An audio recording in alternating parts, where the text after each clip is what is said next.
আসসালামু আলাইকুম। জানিয়ে দেব আন্তর্জাতিক অঙ্গনের সবশেষ আপডেট গুরুত্বপূর্ণ সংবাদ। শুরুতেই সংবাদ শিরোনাম। যে দুইটি স্তম্ভ ধসে পড়ায় ইসরায়েলের পতন শুরু হয়ে গেছে।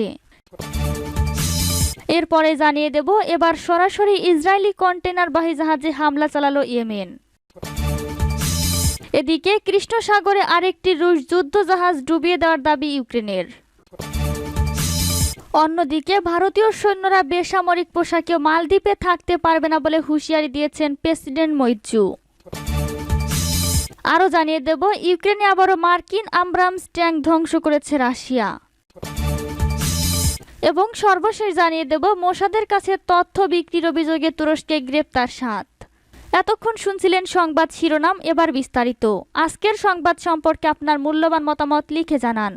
জানিয়ে দিন কোন স্থান থেকে আমাদের সংবাদ শুনছেন অথবা দেখছেন। যে দুটি স্তম্ভ ধসে পড়ায় ইসরায়েলের পতন শুরু হয়ে গেছে। আরব বিশ্বের বিশ্লেষক সুলতান আল আজলনির মতে ইহুদিবাদীদের সাথে যুদ্ধের ফলাফল তাৎক্ষণিক হবে না, তবে এর ফল দীর্ঘমেয়াদে নির্ধারিত হবে। এই ফিলিস্তিনি বিশ্লেষক মনে করেন গাজা যুদ্ধের সময় ইহুদিবাদী প্রকল্পের দুটি গুরুত্বপূর্ণ স্তম্ভ নিরাপত্তা ও অর্থনীতি ভেঙে পড়েছে। ইসরায়েল বিষয়ে বিশেষজ্ঞ ফিলিস্তিনি বিশ্লেষক সুলতান আল আজলনি আল আকসা স্যাটেলাইট টেলিভিশনকে এক সাক্ষাৎকারে বলেছেন, সব লেখকই লিখেছেন ইসরায়েল শব্দটি কিভাবে গণহত্যা, আন্তর্জাতিক আইন লঙ্ঘন, অপরাধ ও সহিংসতার সমর্থক হয়ে উঠেছে এবং এসবই ফিলিস্তিনের বিজয়ের আলামত। তিনি জোর দিয়েছেন যে বিশ্বে ইহুদিবাদীদের চেতনা এবং বিশ্বাসের ক্ষতি হয়েছে এবং অধিকৃত ভূমি থেকে ইহুদিবাদীদের বিপরীত অভিযানের অনেক লক্ষণ ফুটে উঠেছে। তিনি জোর দিয়েছেন যে বিশ্বে ইহুদিবাদীদের চেতনা এবং বিশ্বাসের ক্ষতি হয়েছে এবং অধিকৃত ভূমি থেকে ইহুদিবাদীদের বিপরীত অভিবাসনের অনেক লক্ষণ ফুটে উঠেছে। ইসরায়েল 2023 সালের অক্টোবর মাস থেকে পশ্চিমা সরকারগুলোর সর্বাত্মক সমর্থন নিয়ে গাজা উপত্যকা পশ্চিম তীরে মজলুম ও প্রতিরক্ষাহীন ফিলিস্তিনি জনগণের উপর ব্যাপক গণহত্যা শুরু করে। ব্রিটিশ ঔপনিবেশিকতার সমর্থনে 1948 সালে ফিলিস্তিনি ভূমিতে ইসরায়েল প্রতিষ্ঠিত হয়েছিল। এরপর থেকে ইসরায়েল ফিলিস্তিনিদের উপর জাতিগত শুদ্ধি অভিযান চালানো এবং তাদের সমস্ত ভূমি দখল করার জন্য বিভিন্ন গণহত্যা চালানোর পরিকল্পনা গ্রহণ করে। এবার সরাসরি ইসরায়েলি কন্টেইনারবাহী জাহাজে হামলা চালালো ইয়েমেন। ইয়েমেনের হুতি আনসারুল্লাহ সমর্থিত সশস্ত্র বাহিনী এবার আরব সাগরে সরাসরি একটি ইসরায়েলি কন্টেইনারবাহী জাহাজে হামলা চালানোর কথা ঘোষণা করেছে। গাজা উপত্যকায় ইহুদিবাদী ইসরায়েলের ভয়াবহ গণহত্যার প্রতিবাদে এই হামলা চালানো হয়েছে। ইয়েমেনের সশস্ত্র বাহিনীর মুখপাত্র ব্রিগেডিয়ার জেনারেল ইয়াহিয়া সারি গত সোমবার রাতে ঘোষণা দিয়ে বলেছেন, কয়েকটি উপযুক্ত নৌ ক্ষেপণাস্ত্র ব্যবহার করে ইসরায়েলি কন্টেইনারবাহী জাহাজ এমএসসি স্কাইতে হামলা চালানো হয়েছে। ক্ষেপণাস্ত্রগুলো জাহাজটিতে সরাসরি নিখুঁতভাবে আঘাত এনেছে বলে জানান সারি। তিনি বলেন, ইসরায়েলি জাহাজে আঘাত আনার আগে ইয়েমেনের সশস্ত্র বাহিনী লোহিত সাগরে একটি মার্কিন রণতরী লক্ষ্য করে ড্রোন ও ব্যালিস্টিক ক্ষেপণাস্ত্র হামলা চালিয়েছে। মুখপাত্র বলেন, ওই দুই হামলা প্রমাণ করেছে যে ইয়েমেনের উপকূল দিয়ে যাতায়াতকারী রণতরী ও বাণিজ্যিক জাহাজে একসঙ্গে হামলা চালানোর সক্ষমতা ইয়েমেনের সশস্ত্র বাহিনী রয়েছে। জেনারেল সারিয়ে ঘোষণা দেওয়ার আগে পশ্চিমা সূত্রগুলোর বরাত দিয়ে গণমাধ্যমে এ খবর প্রচারিত হয় যে এডেন উপসাগরে একটি নৌ দুর্ঘটনা ঘটেছে। ব্রিটিশ মেরিটাইম ট্রেড অপারেশন জানায়, ইয়েমেনের বন্দর নগরী এডেনের দক্ষিণ পূর্বে একটি জাহাজে বিস্ফোরণের ফলে আগুন ধরে গেছে। ব্রিটিশ নিরাপত্তা সংস্থা এমব্রে জাহাজটিকে ইসরায়েল সংশ্লিষ্ট উল্লেখ করে বলেছে, লাইবেরিয়ার পতাকাবাহী জাহাজটি সিঙ্গাপুর থেকে জিবুতি যাচ্ছিল, যদিও জাহাজটির নাম উল্লেখ করেনি এমব্রে। তবে সামুদ্রিক ট্রাফিক পর্যবেক্ষণ ওয়েবসাইটগুলো জানিয়েছে 184 মিটার লম্বা লাইবেরিয়ার পতাকাবাহী জাহাজ এমএসসি স্কাই সোমবার এডেন সাগরে অবস্থান করছিল। ব্রিগেডিয়ার জেনারেল সারি গত সোমবার রাতে আরও বলেছেন, গাজা উপত্যকায় ইসরায়েলি গণহত্যা বন্ধ না হওয়া পর্যন্ত আঞ্চলিক পানিসীমা দিয়ে চলাচলকারী ইসরায়েল সংশ্লিষ্ট জাহাজগুলোতে হামলা চালিয়ে যাবে ইয়েমেন।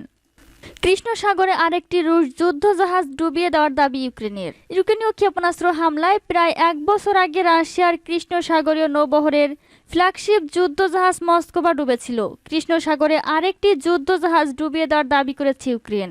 মঙ্গলবার দেশটি জানায়, রণক্ষেত্র থেকে দূরবর্তী জলসীমায় সামুদ্রিক ড্রোন দিয়ে হামলা চালিয়ে রাশিয়ার একটি যুদ্ধ জাহাজ ডুবিয়ে দিয়েছে ইউক্রেনীয় সেনারা। মার্কিন বার্তা সংস্থা এপি খবর জানিয়েছে। ইউক্রেনের সামরিক গোয়েন্দা সংস্থা জানিয়েছে, সোমবার দিবাগত রাতে বিশেষ অভিযান চালিয়ে রাশিয়া টহল জাহাজ সের্গেই কটপকে ডুবিয়ে দেওয়া হয়েছে। এ হামলায় ব্যবহার করা হয়েছে মাগুরা V5 নামের মনুষ্যবিহীন নৌযান, যা ইউক্রেনের তৈরি এবং এতে বিস্ফোরক ছিল। ইউক্রেন জানায় টহল জাহাজটি কার্স প্রণালীর কাছাকাছি ছিল। এই জাহাজ ক্রুজ ক্ষেপণাস্ত্র ও 60 জন ক্রু পরিবহন করতে পারে। ইউক্রেনীয় দাবির সত্যতা স্বতন্ত্রভাবে যাচাই করতে পারেনি এপি।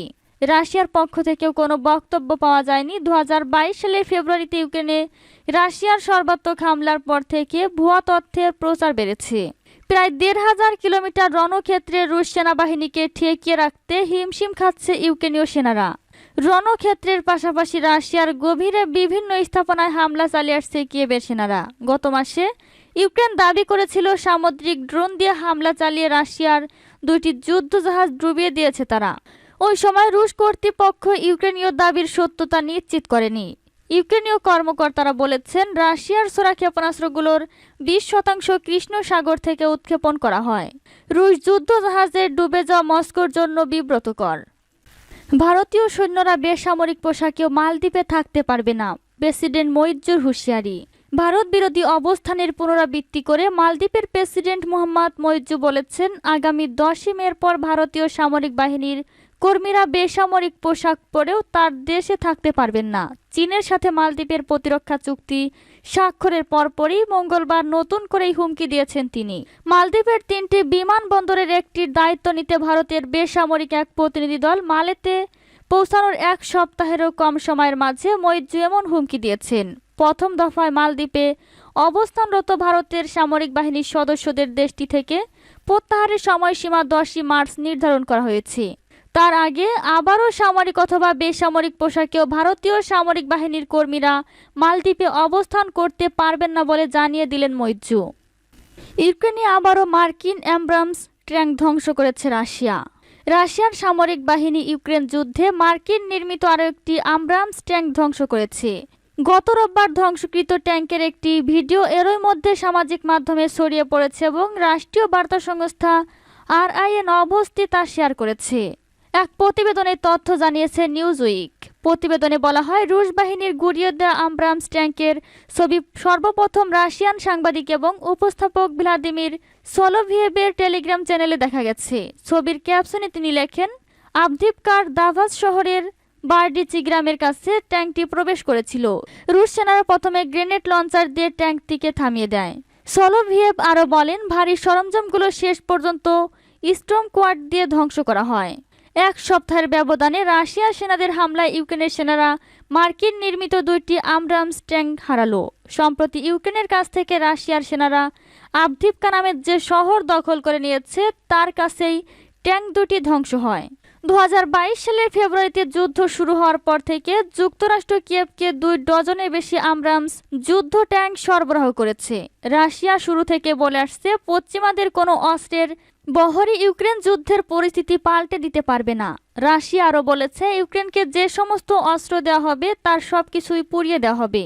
রাশিয়ার প্রতিরক্ষা মন্ত্রণালয় গত রোববার আভদিভকার কাছে ইউক্রেনের 490 জনেরও বেশি সেনা ও 4টি যুদ্ধ বিমান ধ্বংস করার দাবি করেছে, যার মধ্যে যুক্তরাষ্ট্রের তৈরি 3টি ব্র্যাডলি রয়েছে। মোসাদের কাছে তথ্য বিক্রির অভিযোগে তুরস্কে গ্রেপ্তার 7।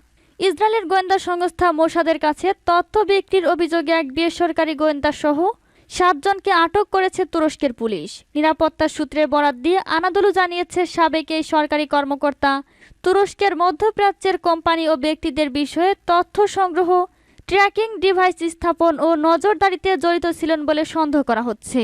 তুরস্কের জাতীয় গোয়েন্দা সংস্থা MIT ও ইস্তাম্বুলের সন্ত্রাস বিরোধী পুলিশের অভিযানের অংশ হিসাবে তাদের আটক করা হয়েছে বলে জানিয়েছে সূত্রগুলো। অভিযানের বিষয়ে আঙ্কারা কোনো আনুষ্ঠানিক বিবৃতি দেয়নি। আনাদোলুর প্রতিবেদনের বিষয়ে ইসরায়েল তাৎক্ষণিকভাবে কোনো মন্তব্য করেনি।